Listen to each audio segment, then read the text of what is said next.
I'm going to keep us moving along just to make sure we're on time. And Christian, if we could start again with the policies for downtown hospital area. Thank you very much. Okay, so Downtown Hospital is envisioned as a health district that is anchored, of course, by the Mississauga Hospital. Within the hospital site, we envision a cluster of uses, including research and development, offices, shops, and businesses that will improve access to jobs and services for residents. And then surrounding the hospital lands, we envision a greater concentration and mix of uses that expand that vision of a health district to encompass a larger area of the community. So next slide, please.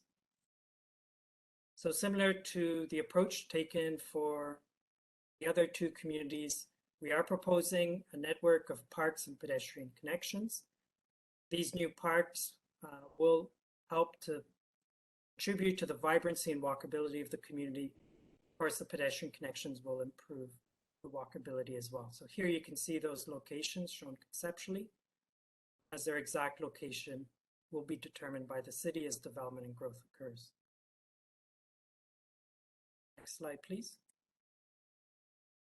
Again, we have policies to enable more housing and people in Downtown Hospital, including policies that support a range of housing options, including housing that is affordable to lower and middle income households.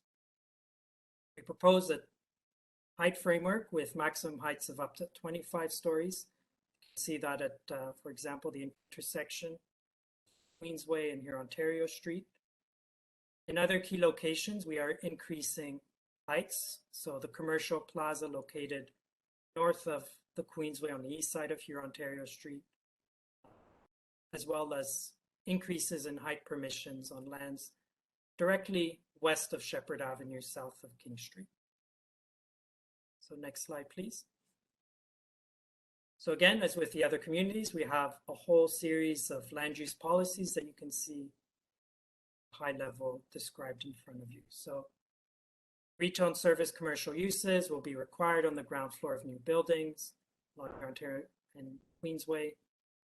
In purple, you can see a number of land use designation or land use permission changes, including a change in designation to the lands described earlier at west of Shepherd Avenue, south of King Street to enable more housing and people. Changes in land use as well proposed to commercial plaza at here Ontario and the Queensway to enable more mixed-use development. And then two other land use designation changes. The sites directly north of the Queen Elizabeth Way that recognizes the existing built form of those sites. So in addition to those changes, we are also proposing new policies to require concentration and mix of uses around the Mississauga Hospital. You can see that area outlined in yellow. 3 floors of non-residential uses will be required in that area. And then within the Mississauga Hospital site itself, we're proposing to expand the list of permitted uses to include a conference center, special needs housing, including potentially a long-term care facility, overnight accommodation, offices, and restaurants.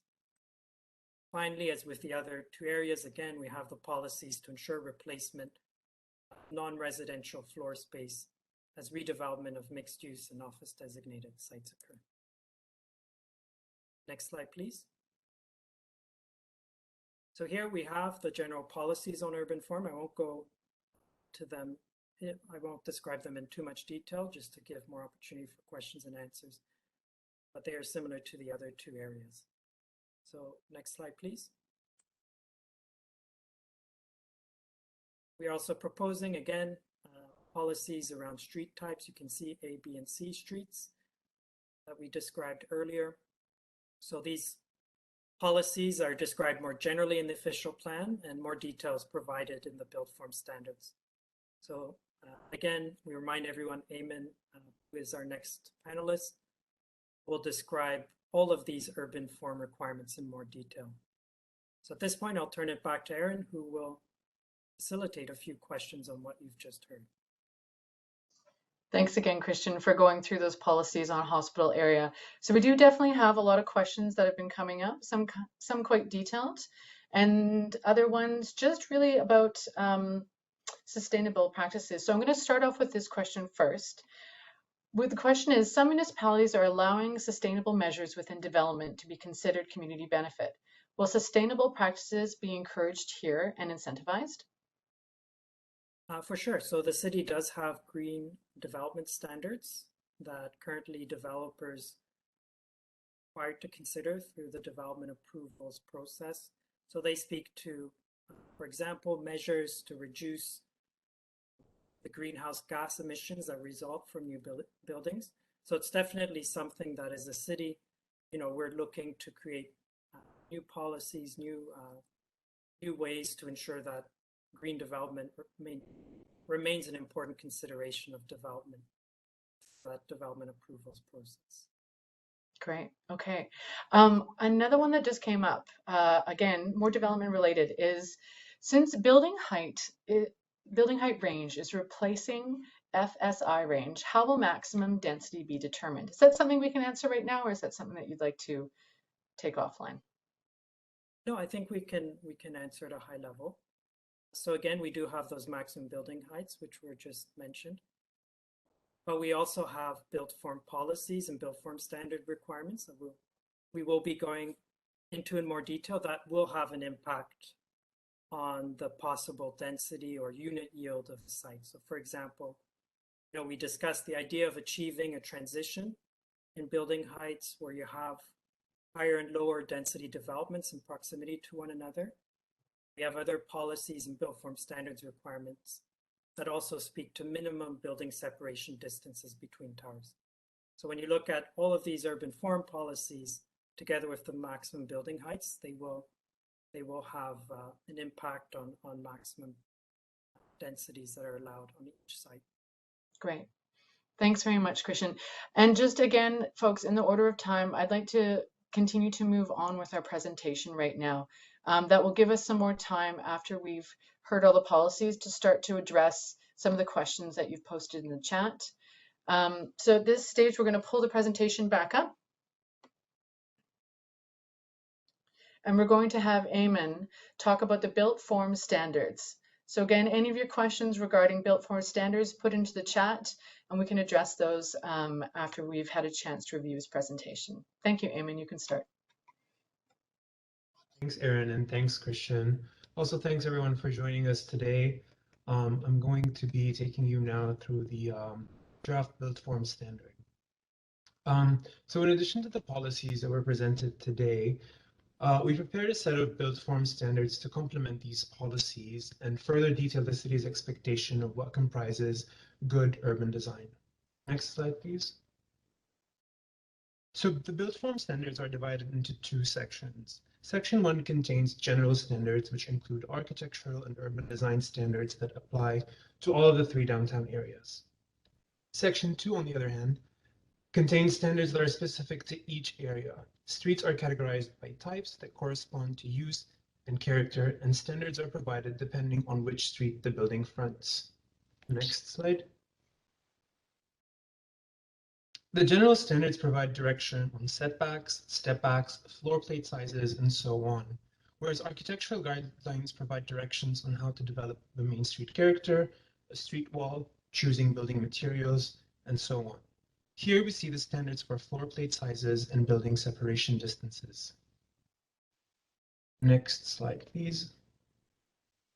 So the second section of the built form standard deals with the character areas, which we have already mentioned, and street types, where we identified 3 types of streets.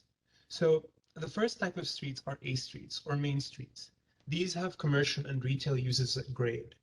These streets are critical to develop a lively urban pedestrian environment and have the uses that are needed to create the 15-minute city.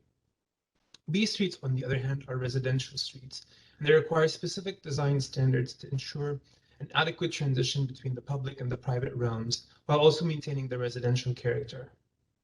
The last category of streets are C streets, or service streets. These tertiary streets connect A and B streets together and are used to service buildings. But they also provide a pedestrian, they also support a pedestrian environment by providing a network of pedestrian connections.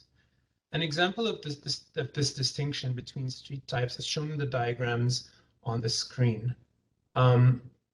Here we see how the ground floor conditions change between main streets versus residential streets.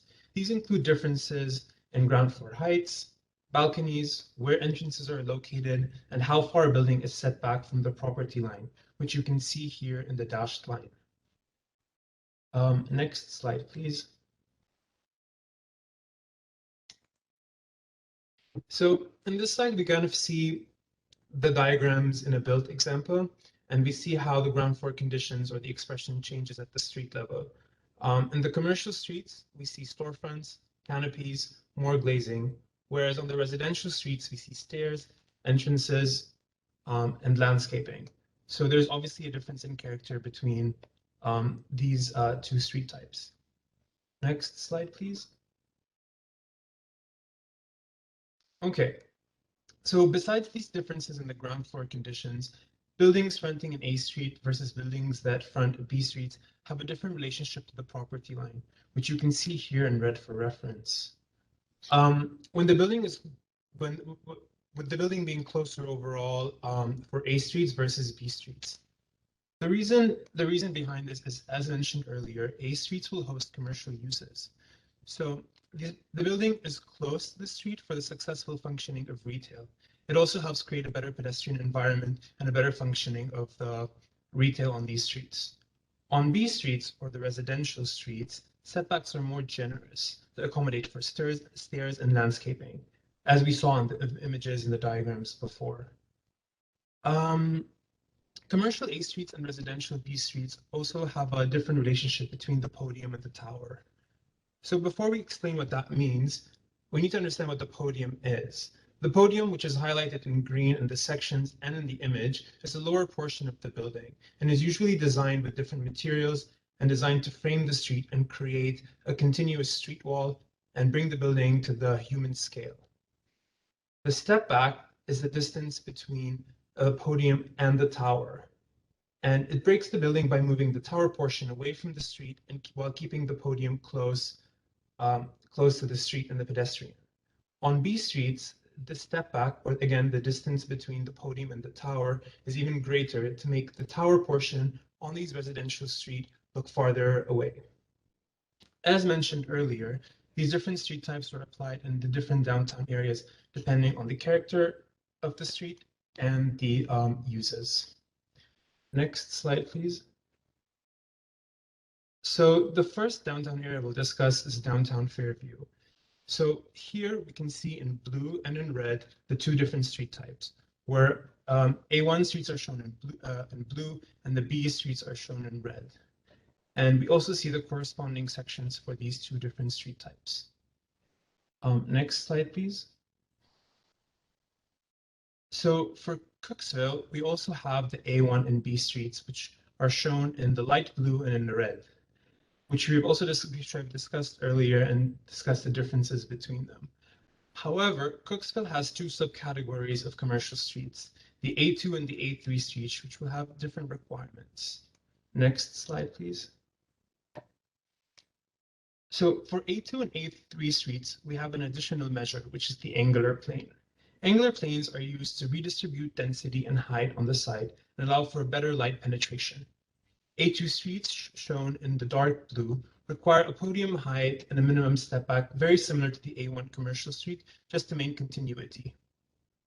Cooksville, however, has a special site around the intersection of Dundas and Huron, Ontario, highlighted in yellow.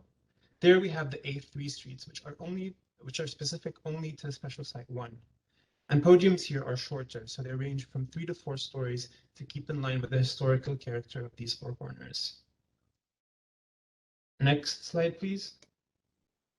In the downtown hospital area, which is the last downtown area, we have A1, A2, and B streets, which we've already explained, but here you can see the corresponding sections for these street types. Next slide, please. So Finally, because all of these three downtown areas are already established neighborhoods, new development should create an appropriate built form that protects and create adequate transitions, depending on the neighboring conditions. We have identified three conditions that new development should transition from. The first one is transition from an established residential area separated by a road. The second one is a transition from the rear property line when a building directly backs onto a residential area. And finally, we have a transition from the rear of a property line that backs onto an apartment building. This has been a quick overview of the build form standards, and I will now hand it over to Erin so we can have a Q&A session. Thank you. Thanks, Eamon. Tonight was a fair amount of information to take in, folks. So I'm going to address some of the questions that have come up regarding built form standards. One of the ones that came up, Eamon, is it's regarding really like wind, air, and noise. So someone asked really, they're worried about the noise management, especially from the hospital area. You know, you've got emergency vehicles coming through, firefighters, and they're just wondering how they can prevent or how we can help prevent and reduce the inconveniences linked to the growth that's happening in that area. So I'm just wondering if you can speak to that a little bit regarding, you know, the built form and some of the setbacks and the things that you've already mentioned. Of course. So noise, sun, and shadow are very important components when it comes to the built form. These are usually dealt with at the individual case at the development application process. So when a developer comes to build in, they're required to submit an acoustic feasibility study, and all these noise sources are assessed, and then adequate measures are taken in the design of the building to kind of mitigate them. This could be in the landscape, could be in the glazing. So all these little kind of nuances of the built form are dealt with at the individual application stage, but they are very important components and they are treated very seriously in the application process. Great, thank you for addressing that. So I'm going to continue to go. I just want to actually read out one of the comments that we've had here. I know some of you have seen it, but I'd just like to pose it to our panelists. The 15-minute city is a great catchy phrase. Walkability is key, but we must also ensure that the 15-minute city doesn't leave anyone behind and is inclusive for all walks of life. Climate change, affordability, social infrastructure should be our priority. For example, walkability is great, less reliance on the car. Will the city consider lowering parking ratios in new developments? So again, maybe you can speak to that. And Christian, you can jump in here too if there's something you'd like to say.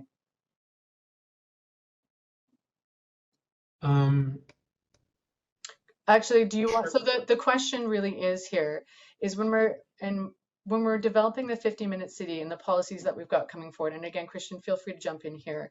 How are we handling parking and lowering parking ratios, considering that we're going to be densifying these areas?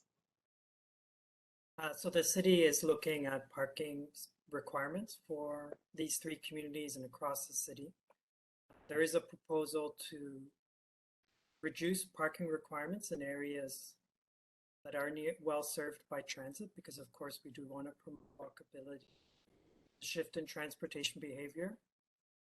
So at this point in time, those are draft recommendations, but the city is planning to move forward with some concrete proposals around parking requirements to ensure that there is alignment with that, with the broader planning policy objectives of creating a walkable 15-minute city. Great. Fairview, Cooksville. I would also like to add to the climate change component that the city does have a green development standard that is being developed as well as an existing standard. So this is also something that we deal with applicants individually at the application process. So this is obviously a priority for us at the city. Great. That's wonderful. So I just wanted to, actually, Jasmine, can you bring up the presentation? We had a slide that someone wanted to reference, and I thought, Eamon, we can talk about this. Again, the question is, can you talk about the third diagram, which shows the transition from buildings to an established neighborhood? What is the distance required for that transition? And if existing neighborhood is on an incline, how does this impact the built form standard? So again, third diagram, let's go. So can you show, it shows the transition from building to an established neighborhood. What is the distance required for that transition? Do you want me to read it one more time, Eamon, or how are you doing there? Sure. Yeah. So the distance. So there are two. So is it this diagram? I think they were talking about the transition I the think we have to go last down one more slide. slide. Again, Actually, it's the last slide. yeah. Oh, second last slide. Yeah, the transition. Yes, there we Is go. it this? Is it this one, Larry? Can you please Yeah, the confirm? third diagram, which shows the transition from, yeah, I think this is one Yeah. building established neighborhoods. What Okay. is the distance required for that transition? So we have two dimensions. The first one is the 4.5. And again, this is the back of the building.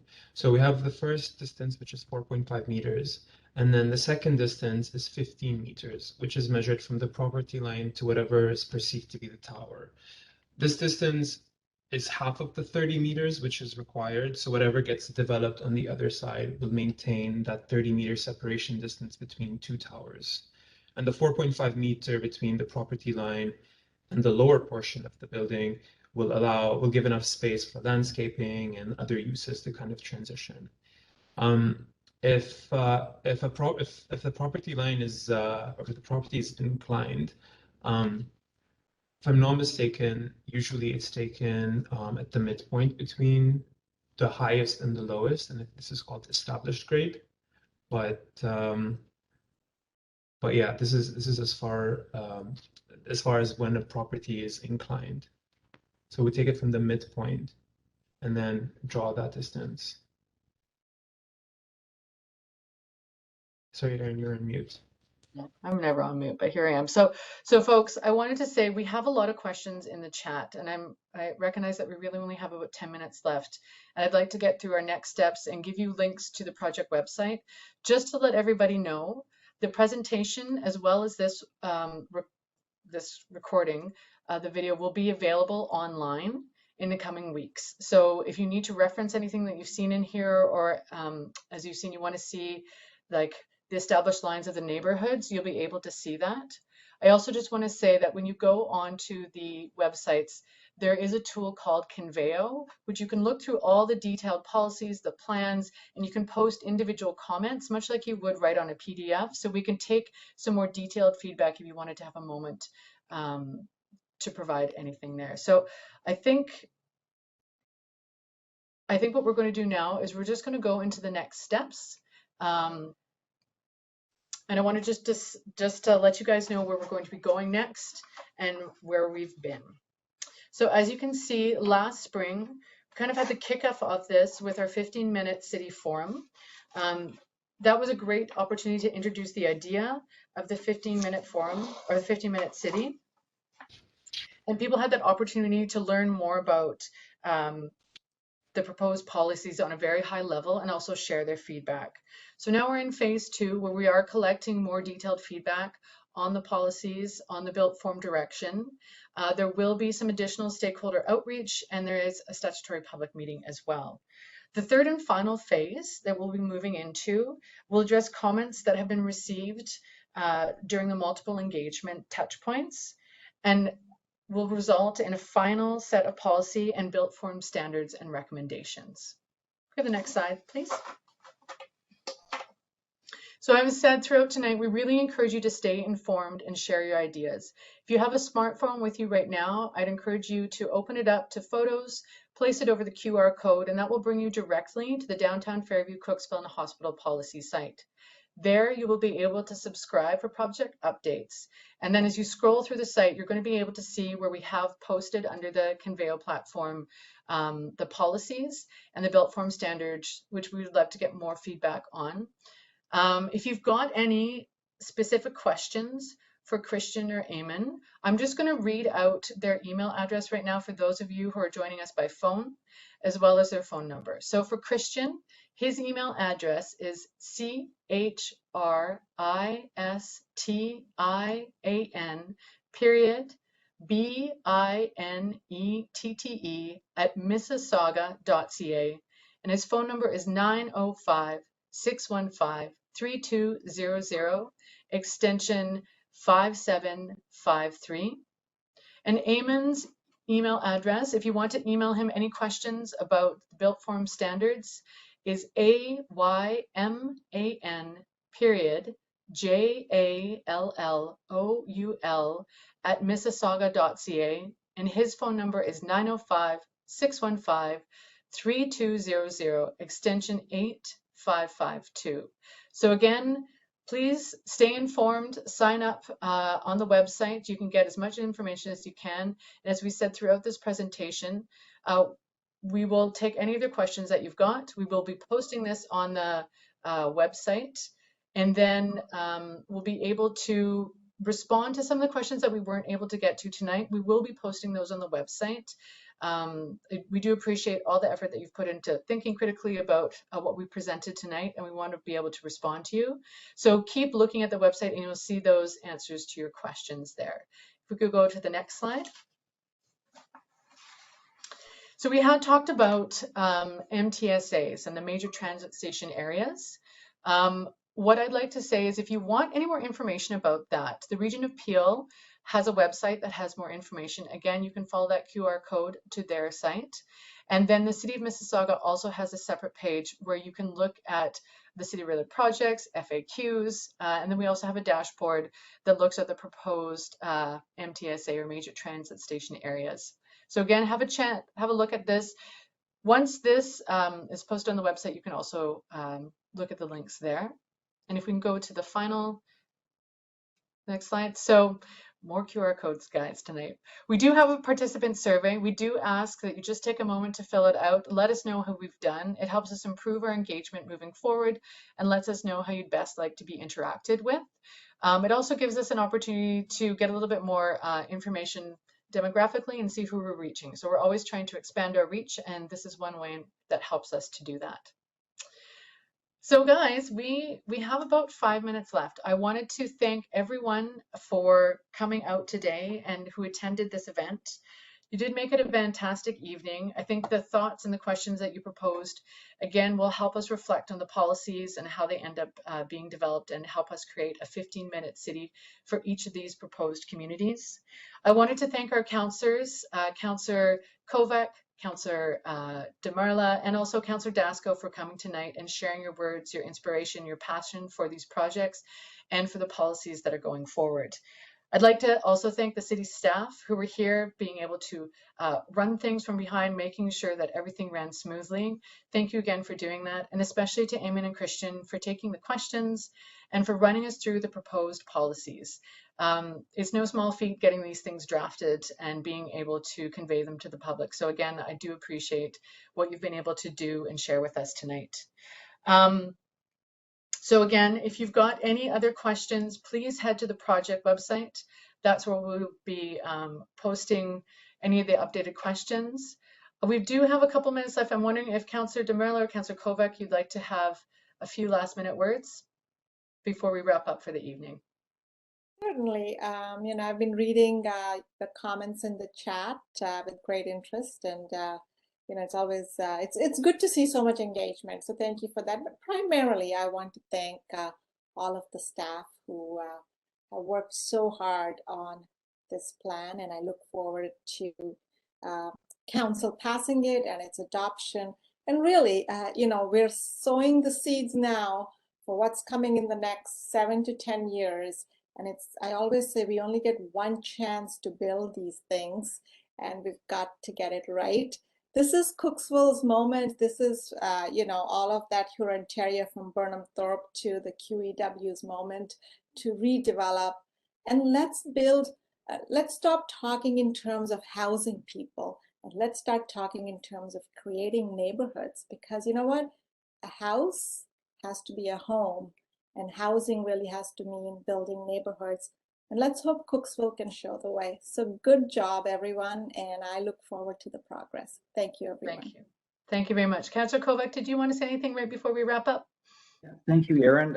Just a thank you again to everyone who has participated. I guess the time has really gone very quickly, which is unfortunate, but I understand that there's a way that people can stay engaged from here on out. I'm going to include my number and email address at the bottom as well, or I'll just let you know it's JOHN period KOVAC at mississauga.ca.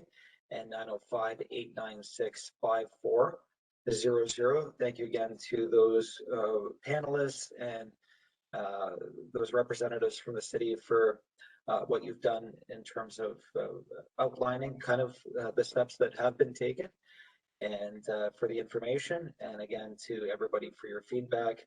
It is much appreciated. Thank you and have a great evening. Thank you very much. Yeah, I'm sorry, folks, this did run shorter than we anticipated. So again, we will have that opportunity. We'll respond to your questions, post those on the website. And again, we are open for any feedback that you might have through us. Feel free to give us a call and provide any questions that you might have.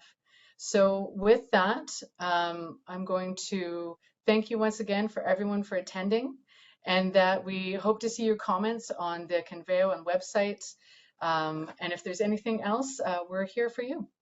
Thanks again, and I hope everyone's taking care in these times, and we'll talk to you soon. The host is going to close the meeting now. Thank you very much.